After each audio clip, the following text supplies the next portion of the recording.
2 years ago, my PlayStation 4 broke, and I was looking to buy a new one. Being a high school senior and not having much money, I looked on Craigslist to see if I could find a good deal. After a couple of days of looking, I saw a new listing for one, and it was a really good price. I didn't waste any time and texted asking if it was still available. The number texted back within 5 minutes saying that it was. I asked if I could buy it later that day. They said yes, and they told me to come at 8 p.m. that night. I was excited to get the PlayStation, and at about 7:30, I left. It was only about 15 minutes away, and I arrived early. When I got to the house, it didn't look very nice. It was quite frankly gross looking. The grass in the front yard was way overgrown, and the driveway had cracks all over it. I could even see boards over one of the windows. I couldn't see inside of any other windows because there was large blankets or something covering them. The neighborhood itself was not the best, but it wasn't too bad and did have a few nice houses. I waited in my car for a while, and finally I texted that I was there. They replied that the PlayStation was inside and I should come in. At this point, the sun was setting, and I didn't feel very comfortable going into that house alone. But being the 17-year-old boy that I was, I told myself not to be scared, and I got out of my car and walked to the house. As I walked up to the door, I saw out of the corner of my eye the blanket covering the windows move. I knew somebody had seen me, and I walked up to the step and knocked on the door. Nobody answered. Then I got a text saying to just come in. I slowly opened the door. As soon as I did, I could smell the strong, old, musty smell of the house. When I looked inside, all the lights were off. I didn't see anything. I was getting sketched out and thought about leaving. Just then, I saw a light turn on from the other end of the house. It wasn't that bright, but it lit up the place a little bit. I called out and said hello, but there was no response. I took a couple steps inside. When I did, I saw the house had no furniture in it at all. Things were just seeming too weird to me, so I finally made up my mind for sure that it wasn't worth it and I was going to go home. I turned around to leave, and as I grabbed the door, I heard footsteps coming from the other room. I didn't stop to turn around. I got out and slammed the door shut behind me. I ran to my car and got in. I never looked back. I drove away, and when I got home, I had a text from the man. It was an expletive-filled text telling me I shouldn't have left. I blocked the number and decided to just look on eBay for a PS4 instead.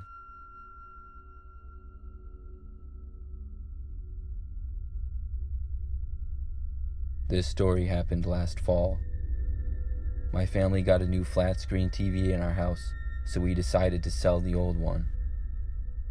We listed it on Craigslist, and after a few days, a man responded to the ad. His name was Charles, and he wanted to come over to look at the TV. We scheduled a time, and he came over. When he got there, he looked like a normal average guy. He had an old truck and told us that he worked in construction. My dad and I invited him inside to our living room and showed him the TV. He seemed to like it a lot, and we thought he would buy it, but after a while, he said he would have to pass on it, and then he left. We were pretty disappointed that he didn't buy it, but we figured it would sell anyways. Later that night, as I was in bed playing a game on my phone, I heard a noise of what sounded like something scraping on my window. I figured it was a tree branch or a bug, but then I heard it again. It was enough to make me go over and look out the window. When I did, I didn't see anything and went back to bed. After a while, I finally got tired and shut off my phone to get some sleep. I closed my eyes, but just then, I heard it again. This time, it was more of a tapping. I wasn't facing the window, so I rolled over to my other side to look. When I did, I saw what looked like the back of a man. I recognized it as Charles, the man who was at our house earlier. I got up and walked over to the window, but he was gone. I went to my parents' room, but they were already sleeping. I debated whether I should wake up my dad or not, but decided I must have scared off the man and I would tell him in the morning. I went to all the doors in the house and made sure they were locked, and then went back to my bedroom to go to bed. It took me a long time to fall asleep, but eventually I was able to. I woke up in the middle of the night to a sound coming from my window again. I looked over to see the man about halfway through the window coming into my room. I screamed like a little girl at the top of my lungs. The man then backed out of the window and went back outside. My dad came into the room within a few minutes. He ran to the window, but the man had already run away again. After going outside, my dad couldn't find him, so we called the police to report the incident.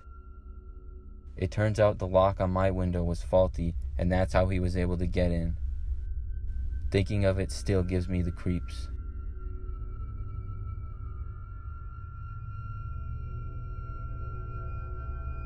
I am a 19-year-old girl. Last summer, I needed to buy a new car after my old one's transmission broke. I went on Craigslist to buy it because that's where I had gotten my previous car, and I thought they had the best deals.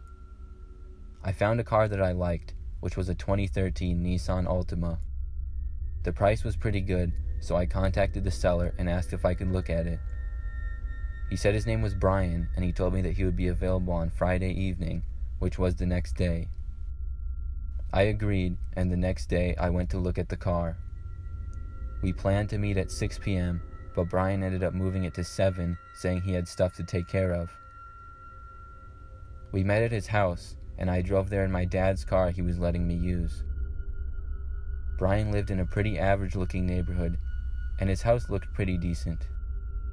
When I arrived, I saw the white Nissan and texted him that I was there. He said he would be out in a minute, and when I saw him leave his house, I exited my car to meet him. We shook hands, and he began to tell me about the car. I looked on the inside and the outside, and after about 15 minutes, he asked if I wanted to test drive it. At this point, I really liked the car, and I said yes, I would like to test drive it. He gave me the keys, and I got inside and started it. He got into the passenger side. I drove the car out of his street and onto a busier road. It drove well, and I was thinking that I would actually like to buy the car. He made a lot of conversation with me as I drove, which I found slightly annoying, but I didn't mind too much, and figured he's just a talkative guy. After about 10 minutes of driving, I told him I would head back now. He looked surprised and told me I should drive it around some more. I said all right, and I kept driving. He told me to take a left at one point, and I assumed he was leading me back to his house. After a while later, he told me to take a right, and I did, but I didn't recognize where we were at all. I once again said we should head back, and I added that I really liked the car and I was interested in buying it. Then I told him I really didn't know where we were, and he would have to direct me back. He then told me it would be a lot easier if he just drove, because it was kind of complicated. I said okay, and we pulled over and switched seats. As soon as he got in, I noticed he locked the doors, which made me a little worried, but I figured he just did it out of habit. He pulled the car onto the street and began driving. His conversation stopped, however, when he began driving, and we just drove silently for a few minutes. After about 10 minutes passed, I knew we should be getting close to his house, and I asked him if we were almost there. He didn't answer me. About another 10 minutes went by, and I started to get really concerned. I took out my phone to text my mom what was happening. As soon as I pulled out my phone, the man asked me what I was doing. "Nothing," I said. He told me to put the phone away. I told him no and asked him where he was taking me. He responded by trying to take my phone from me. I tucked my knees to my chest and held my phone close to me. At that point, he pulled over and stopped the car. I reclined my seat back as far as it would go and moved away from him into the back. He looked at me and told me to give him my phone. He said he didn't want to hurt me and he wouldn't if I cooperated with him. We were parked on a fairly busy road, and to my surprise, after a couple minutes of arguing, I saw a truck pull over behind us. A man got out of the truck and came to the driver's window. He was a pretty big-looking man who wore a sweatshirt, a hat, and jeans. Brian rolled down his window. The man asked if we were okay and if we needed a tow or anything. I knew I needed to get out of the car somehow, and this was my opportunity. Brian started to respond and say everything was fine, but I interrupted him and told him that no, our car was not working. I think the man could sense the panic on my face, and he asked Brian to get out of the car because he saw something wrong with the back exhaust. Brian hesitated but got out. I didn't waste any time and unlocked the doors and ran out. I ran to the man's truck and stood by the passenger door. The man asked me what I was doing, and I asked him if he would give me a ride. I guess Brian realized he was no match for the larger man because he then ran to his car and drove away. I called the police, and the man in the truck drove me back to my father's car at Brian's, where the police met us. Of course, Brian was gone, but we did get the license number as well as the Craigslist listing. Within a couple days, they were able to catch Brian. I ended up getting a new car several weeks later, but I don't look at them alone anymore.